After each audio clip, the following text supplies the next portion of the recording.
Anwar MLA ഇങ്ങനെ പോലീസിനെതിരെ ഒരു പ്ലാനുമായി തിരിയുകയാണ് എന്നൊന്നും കരുതാത്ത ഈ സാധു മനുഷ്യൻ, വളരെ വിദഗ്ധനായ SP, അദ്ദേഹം എന്താ ചെയ്യുന്നത്? ഇദ്ദേഹത്തോട് പറയാണ്, എന്നെ ഒന്ന് രക്ഷിക്കണം. എന്തിന്റെ പേരിൽ? തന്റെ കോട്ടേഴ്സിലെ മരം മുറിച്ചു മാറ്റിയതിന്റെ പേരിൽ, ഒരു നാട്ടിലെ പൊതുമുതൽ നശിപ്പിച്ചതിന്റെ പേരിൽ ഇവിടുത്തെ സാധാരണക്കാരനെ പ്രതികരിക്കേണ്ട ഒരു പോലീസ് ഓഫീസർ.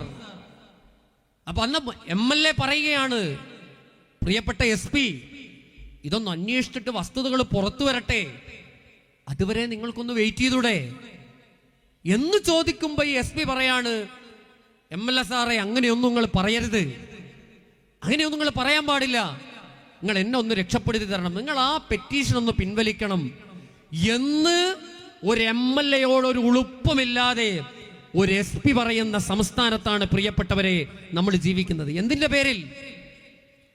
ഈ SPക്ക് സർക്കാരിൽ നിന്ന് കിട്ടുന്ന പ്രൊട്ടക്ഷൻ എന്താ?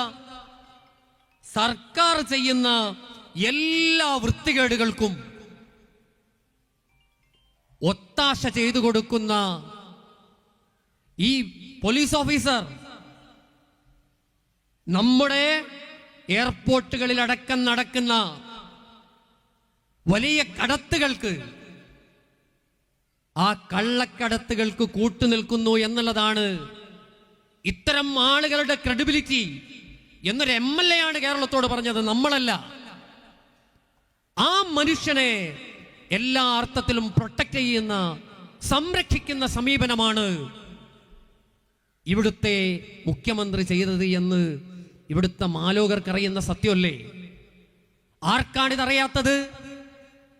ഇങ്ങനെ ഒരു നാടിന്റെ ക്രമസമാധാനം കാത്തു സൂക്ഷിക്കേണ്ട പോലീസ് ഓഫീസർമാർ ചെയ്യുന്ന എല്ലാ തെറ്റിനും, എല്ലാ തോന്നിവാസങ്ങൾക്കും എല്ലാ തരത്തിലുള്ള പിന്തുണയും നൽകുന്ന ഈ സർക്കാരാണോ ഇവിടുത്തെ സാധാരണക്കാർക്ക് വേണ്ടി പ്രവർത്തിക്കുന്നത്? ഇപ്പോഴും മുദ്രാവാക്യം വിളിക്കും, ഇത് തൊഴിലാളി വർഗ പാർട്ടിയാണ്, ഇവിടുത്തെ തൊഴിലാളി വർഗത്തിന് വേണ്ടിയാണ് ഇവിടുത്തെ കമ്മ്യൂണിസ്റ്റ് പാർട്ടി പ്രവർത്തിക്കുന്നത് എന്ന് മുദ്രാവാക്യം വിളിക്കുമ്പോ ഇവിടുത്തെ CPIM-ന്റെ പ്രവർത്തകരോട് എനിക്ക് പറയാനുള്ളത്, നിങ്ങൾ ആ വിളിക്കുന്ന മുദ്രാവാക്യത്തിന്റെ 1% പോലും കൂറുപുലർത്താത്ത പ്രവർത്തനമാണ് കമ്മ്യൂണിസ്റ്റ് മാർക്സിസ്റ്റ് പാർട്ടിയുടെ നിങ്ങളുടെ നേതാക്കന്മാർ ഈ സംസ്ഥാനത്ത് നടത്തിക്കൊണ്ടിരിക്കുന്നത്.